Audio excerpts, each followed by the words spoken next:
I've got with me a gentleman lady of the soul and somewhat blues, but mostly on the soul side. But she does it quite well to the point that I had the chance to meet her almost in 2020 prior to the change of venue because of COVID. This is Samantha Martin, and she she's Canadian. For those of you who don't know her, she's also quite versed in musical knack in regards to doing what she does very well. She's got a few albums out. Was it with the Sugar Darlings at the beginning, or was it just you? Delta Sugar. We, it was, I have three and now about to be four records out with Delta Sugar. Okay, Delta Sugar, not Sugar Darlings. Sorry. Yeah, Sugar Darlings is somebody else, babe. But but Delta Sugar, yeah. I sometimes people say Sugar Devils as well because Irene Torres had a band called Irene Torres and the Sugar Devils, and we were getting mixed up a bit, but. We released a record in 2014 with Delta Sugar called Send the Nightingale, and then Run to Me in 2018, and then the Reckless one in 2020, and now we have the new live record coming out in May. Yes, that one is. You've got one single out currently tied to that.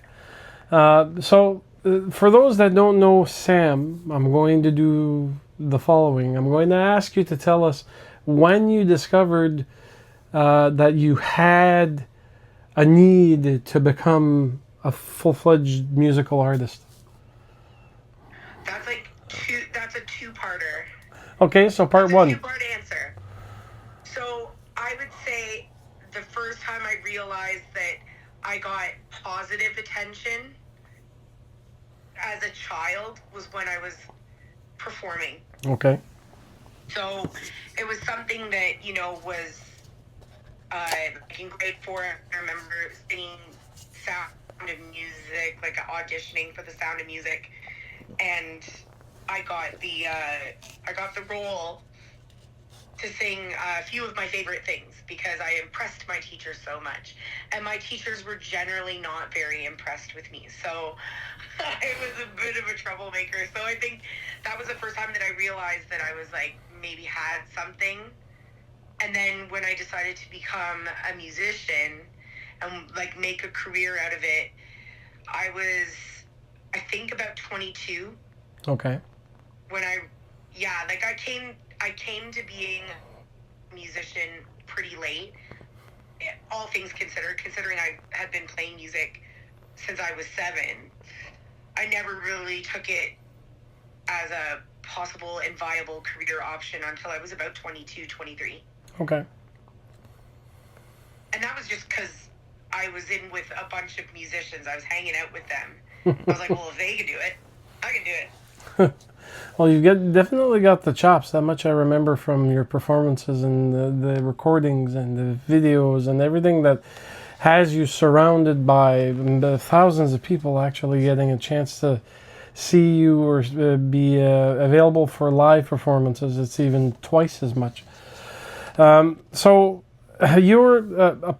I remember when I met you. You were the lead singer, and I don't remember if you had picked up any musical instruments. Have you done so since 2020? I've played guitar since I was 7. Okay, so you do use it. Acoustic guitar.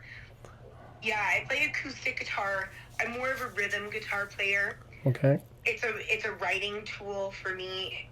All of the songs that we write, I play guitar on while we write it, and then when we go to record it, it may or may not need acoustic guitar because, like you said, soul doesn't generally lend itself to acoustic guitar unless you're, some musicians, I guess maybe it does, but the style of soul music that we do is a little bit more on the electric side of things. So the acoustic guitar doesn't always go on every song, but there's some songs that you can still, But that I still play it on. you must be using the acoustic guitar to do your songwriting, though, right? Yes. Okay. Yeah. I write most of my songs on the acoustic guitar. There's been a few songs that I've written on piano, but I'm not a piano player. No, but it lends itself. I can hit a couple chords, kind of a piano player. Everything's in the key of right on the piano. And there's that. Now, tell me about the new album. You guys have decided to bring this new baby coming out very soon. When did you actually start the project? Basically, is probably the best way of putting it.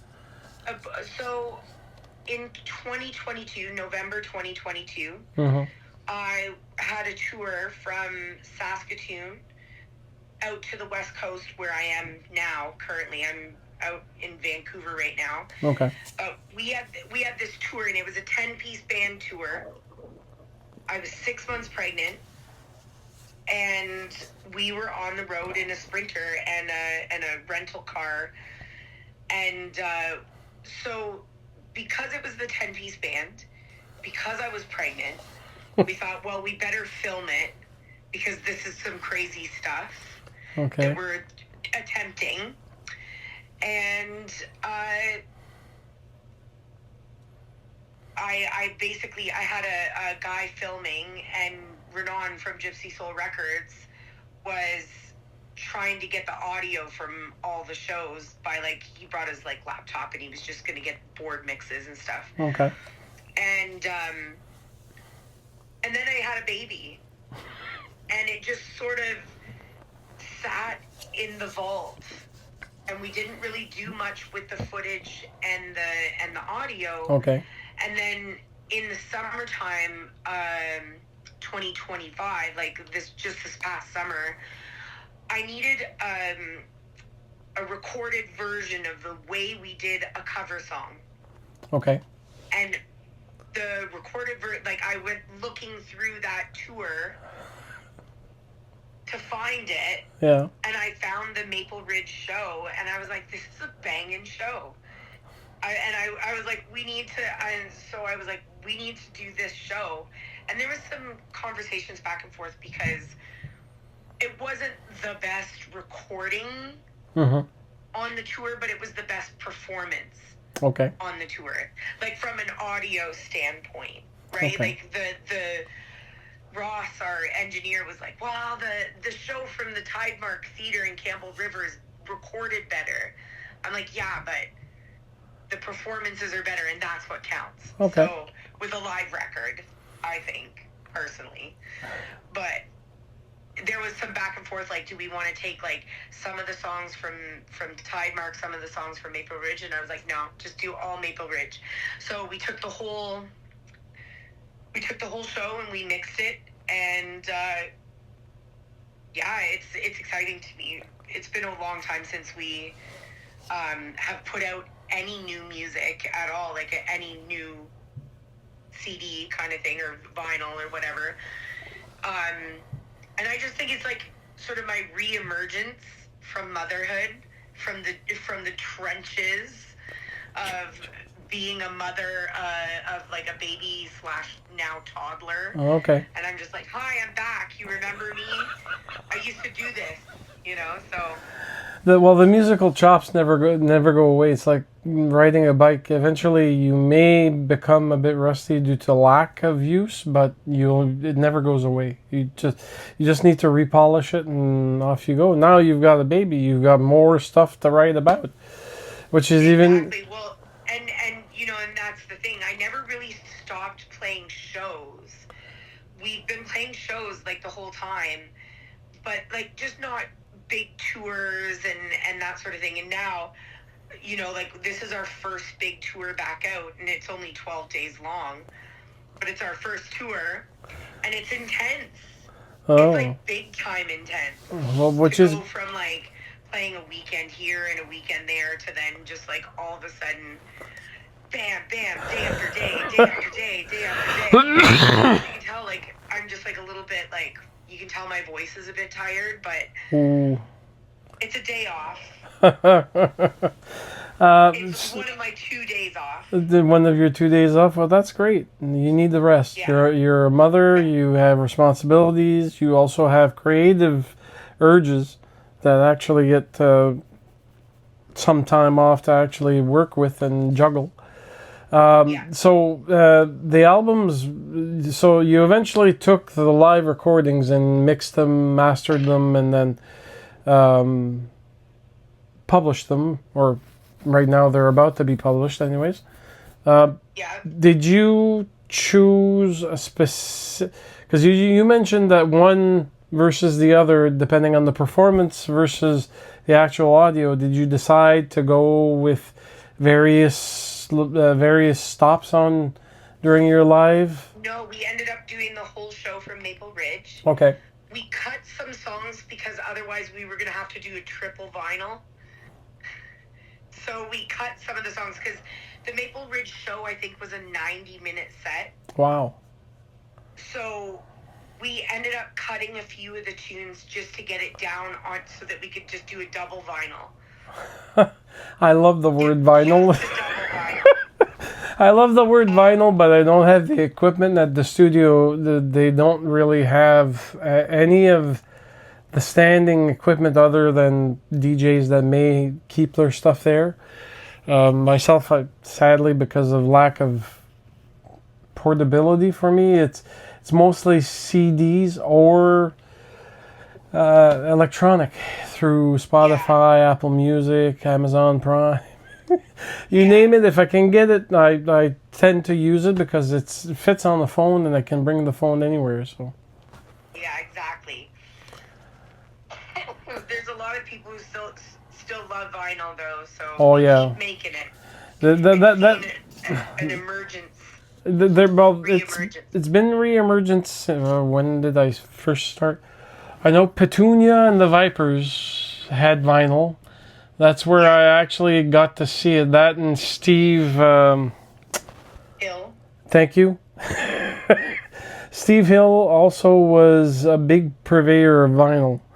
And when I saw that, I went, we're not even in the 80s or in the 90s. We're at the cusp of 2000. I think it was like when I saw Steve, it was 2019 or 18. Yeah. And I said, okay, we're having a reemergence. I'm just waiting for the 8-track tapes to come out again. Well, you see a lot of the indie bands, they're like coming out with cassette tapes. Yeah, well, the cassette. Yeah, if you've got a cassette player, that's the only thing. Equipment's available secondhand if it's still functional and properly repaired or maintained. But there's new companies that are coming out. I know turntables can be anywhere between $300 to, I think the highest grade I saw was close to 10,000. Yeah. We're talking about calibrated to the max with counterweights and counter this and counter that and counter the dog. So Sam, when I'm trying to remember where you were born and where you're currently staying. Right now, you're staying in BC. I'm assuming right now I'm on tour. Okay. In BC. Okay, but I live in Toronto. Oh, there we go. I live in Toronto, but I was born in Edmonton. Ah, okay. So the child of the mid of Canada that brought soul to Toronto, and now soul to BC during your tour.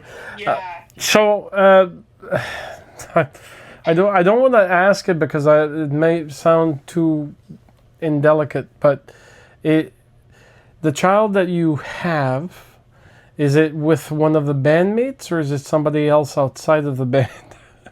Oh my gosh, you're gonna start rumors. No, it's with Renan at Gypsy Soul Records. Renan and I are we're together. Oh. We're not married. I'm not. No, but you're like me and my partner. I'm common law. We've been common law for 10 years. Well, it's funny. It's 10 years common law, 11 Christmases.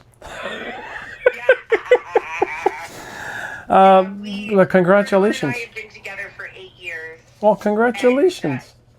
Yeah, so like the for the Run to Me record had been signed, Okay. and we were just spending a lot of time together and just kind of fell in love. And I am now, the mother of his child. And he is my record label, and all the eggs are in one basket. Okay, It's well. easier to carry that way. Okay, so I'm going to cross my fingers that no bad blood comes between you and your partner. That's why I have somebody who advocates on my behalf during signing of contracts. Okay, so you have someone that actually I has. hire my lawyer, and Renan hates my lawyer. I hire my lawyer, Renan hates my lawyer, I get a good record contract, Renan and I keep the money in-house. That's how that works. Okay, well that's a. He gets my chunk of, or like his chunk of the record, but then he just pays the bills. Okay. So it all comes back to me somehow. Oh, well, that's good. That sounds terrible. Oh my god. No, it doesn't, because if you look at past histories, I'll try to give you a focus. When it comes to, and I've been on the sidelines, you know the green room at the end of the actual show? Yeah. Usually that's where the venue will come out with envelopes of money to each individual artist. I have been the witness to some dodgy tactics coming from either management or from reactions that had me going, oh, something's wrong, because the artists are whispering between each other and they're comparing their salaries, because each one, depending on how many members you have, I know if you're a double lead or a lead, you get X. And then the other people around you either get slightly X or equal X, depending on the agreement. But when it comes to money, it's a tight location for many artists when you're trying to get paid either in advance. I've had that happen at Plan B here in Moncton before they closed. There was an artist that was looking to play, but he said it's $3,000 in advance and plus the tickets at the door. And Tracy Pichukov, who was the owner of Plan B, actually told the artist, I'm sorry, but you're going to have to go somewhere else. I can't pay you $3,000. It's either you come and play and you get what you get from the door or the tickets, or you don't come at all. And well, I mean, that's a common, arrangement. Well, depending on the venue. There are some venues like soft seat theaters and stuff where you get like a flat fee to come, and maybe you get a flat fee plus a cut of the door, depending, like after expenses are covered and all that kind of, once the venue breaks even on the stuff. But it's, with my band, everybody gets paid the same. Okay, so no fights? Except for me. Except for you. Except for me. Because they're not like business partners. They are hired contractors. Okay. So they get a daily show fee. Okay. And whatever money is left over at the end of the tour is what I get, which is often not much. Sadly. Tours are still expensive nowadays, but I get overjoyed when I actually see that a lot of artists are going on tour and they're doing their best, be it small tours in small locations or small a bit of provinces here and there, or across Canada, the tour where they go from wherever they're at down south to the Maritimes and then back to the west, or cutting across. Well, I wouldn't recommend cutting across into the U.S., but that's my personal. Not right now. You wouldn't even be able to get across the border without a visa, I'm sure. Visa, or well, actually, you can't get across with a visa. You need, as a musical touring band, I'm pretty sure there's something. I know that you need your passport for one. And yeah, but you need a visa, a work visa. A work visa. If you tried to Yeah, it's called a P2. Okay. That's a whole nother conversation. It's like $3,000 to get Hey, a P2 visa. Yeah. 3,000. Yeah. Oh my God. Okay. No. U.S. U.S. Written So to we're the looking Department about of Homeland 5,000 Security. Canadian. Oh, freak. Oh, well, I'm glad you're in Canada right now. It's time to tour the U.S. right now. Okay, well, right now I'm happy that you're in Canada and safe to be said. Yeah. So Given everything that's going on, yeah. yeah, no, me and my common have said no. Okay, but right now the political climate in the U.S. No, we're staying. Yeah, We're staying here. I'll go to Ireland look before at I go. they take one look at my Facebook and they turn me around on the board at the border. Oh, Jesus. There we go. Sam, apart from everything that you do, because I know that as a singer-songwriter, you take whatever time you need, and it's usually little notes here and there, and then you compile it, and then you take the seed, and then you plant it in soil, so to speak, and then you start giving it what it needs. You flesh it out, you prune it, you water it, you give it more, and once it's available to be planted, you take it and then you say here. So, apart from that, and playing your acoustic guitar and dabbling on the piano and entertaining your toddler, do you have any time for what's it called? I want a password, but it's not a password. For pastime, hobby. Hobbies. In short, not really. Does cleaning a house count as a hobby? 'Cause I do that a lot. It depends. Is do you feel happy when you do it? I'm happy when it's done. So it's not a hobby. No, I mean, I write. I do like some creative writing kind of style thing. I have like a little Substack that I post on occasionally. Also, partly why I probably shouldn't go to the U.S. because some of it's political commentary. But aside from my sort of like creative writing and then songwriting and performing and that sort of thing, and being a mom, I really don't have a lot of time for a lot of hobbies. I do keep myself busy. I like to read. And just, yeah, I don't, I kind of created a career out of a hobby. You know? Yeah, I do know that 3/4 of the musicians and the bands that I've actually entertained with this particular type of interview have told me the same thing. I'll give you an example. Lucas Hanneman, you know him? Yeah. Okay, well, Lucas and his partner made a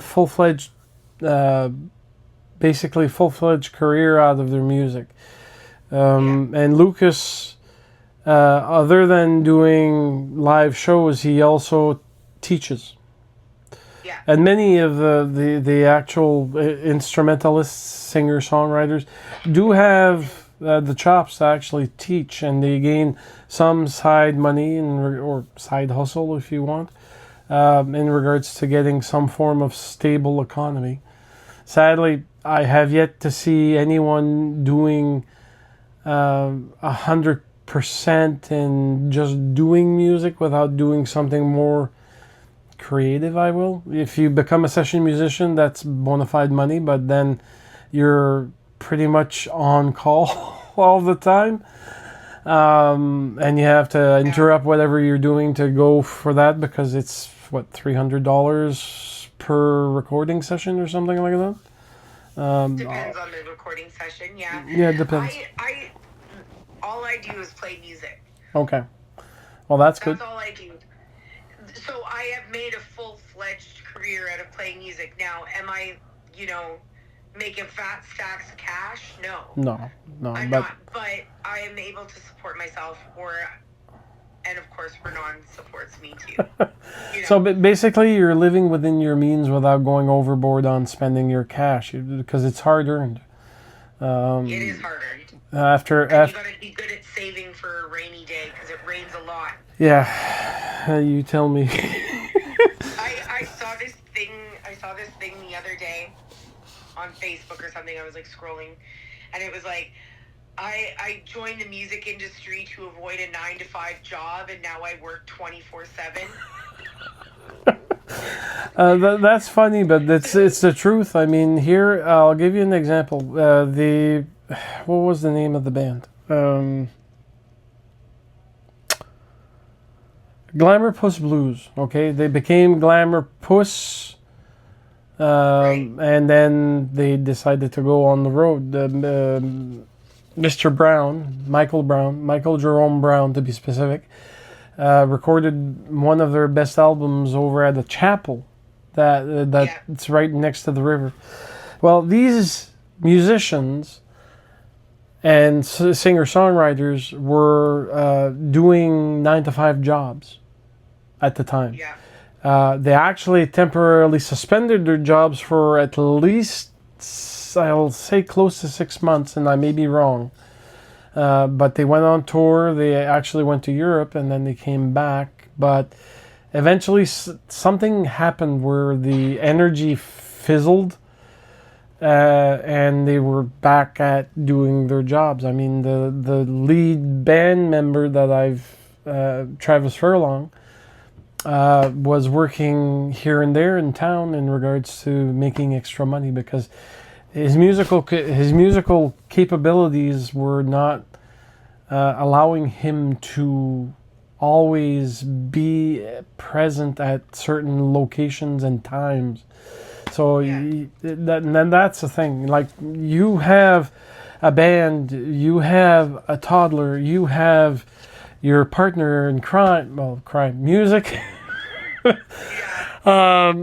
And you're living you're living it the way that you knew that it would actually become, because I'm pretty sure that you knew that it would be somewhat hard and somewhat like a roller coaster where you'd have high times and low times and you'd be fine. Absolutely. And you know, like sorry, just knocked you. No, that's okay. I think like to be fair and to be frank, like until I worked at the Dakota Tavern as the manager and part-time booker at the Dakota in Toronto until I think it was 2015. Okay. So it's only been in the last 10 years, maybe a little bit longer than that, but maybe a little less, like 10 years since I've been able to support myself fully on just playing music. Okay. And those first 10, 11, 12 years of doing it, I did a lot of, working at bars and restaurants and playing music at night and, taking time off and quitting jobs to go on tour and all that kind of stuff. But when I stopped working at the Dakota, I was just like, this was the kick in the pants that I needed to just start doing music full time. And there was a few slim years at the beginning, where it was really tight. But I've just I've got myself in a position career-wise where if I'm good about saving money, I'm all right. And, obviously having a partner who not only understands that sometimes there's going to be a lot of money and sometimes there's not going to be a lot of money, and understands that, and it's actually his fault if there's no money because he didn't do his job. So, just kind of roll with it. Okay. I hope you guys don't get into fights over this. No. So, Sam, so we covered the album, we covered your past, we covered the in-between, we covered your hobbies, so to speak, reading, and music. And the fact that you're a mother with a toddler and a partner in musical crime. I don't even know what else I can ask. Actually, there's always one question I ask at the end, which is simply this. What's your favorite food dish? Now, by this I mean, if I gave you a buffet table full of foods, including the one that you'd actually want to have, the food on the table would be the one thing that you will never go over to try something new. You'd always go to that one. Is there any particular one? That's a good question.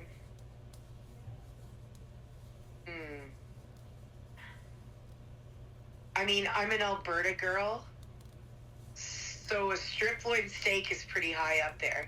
Maybe a ribeye. Okay, medium rare, rare, well done. Medium rare. Medium rare. Medium rare. Anything more is just sacrilege.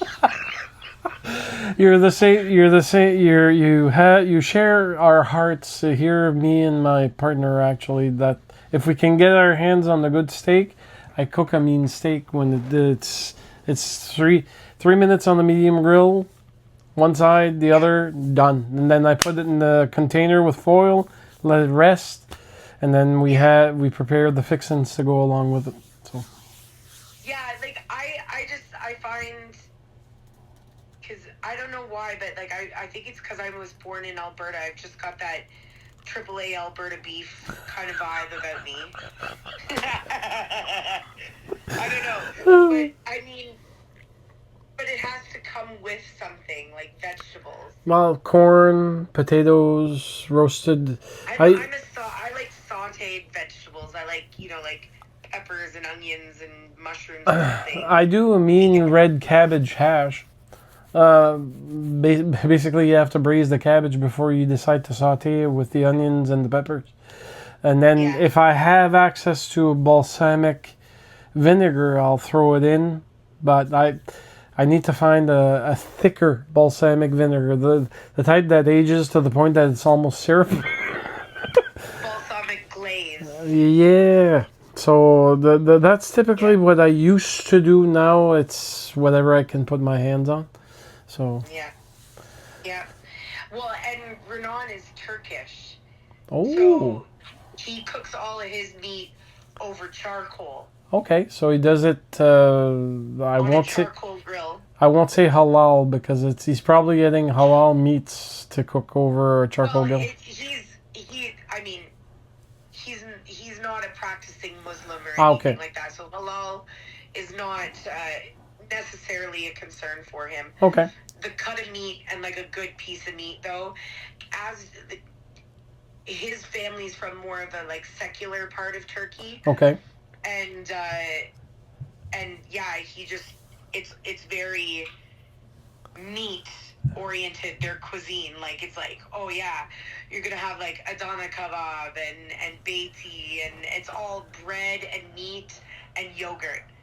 They live off that stuff and like fresh vegetables. Oh, nice. So that's why I think he and I are very compatible, because I'm an Alberta girl. So like I'm like meat, bread, yes. I could take her to leave yogurt some days, but depends on the yogurt. Depends on what you do with it too. Yogurt. Yeah, but we have a similar palate when it comes to food. His is just a little spicier. Well, that's the spicier the food, the better the relationship, they say. So. Yeah. Well, we're getting spicy. Yeah, there's that. Sam, thank you so much for making this time happen. Is there anything you'd like to drop before we finish? No, just, I'm coming. I'm going to be on tour. Keep an eye out. Yeah. Records coming. So if we want to follow your progress or your itinerary, I'm assuming that it's on the website, right? Which is? Yeah. SamanthaMartinMusic.com. There we go, folks. Vinyls are available, and any other merch, if I remember correctly? Vinyls, CDs. we've got some T-shirts and whatnot on the web shop as well. Okay. So, folks, Lots of goodies. yeah, lots of goodies. Let's support the mother that just became alive again in music and has a toddler to actually raise, hopefully in her footsteps. Hopefully, he likes to bang on all my pots and pans, so he might be a drummer. That's a possibility. That's quite a possibility. It's a possibility. But it's funny because he comes to my shows and he'll be side stage at sound check and he'll be like, "No, it's too loud," covering his ears. "Mom is loud." Oh. Well, We'll see. you need to get him some ear protection at his age, so that. Well, he was wearing his ear. Oh, really? And he was still saying it's loud. I think he's just scared of how rock and roll his mom is.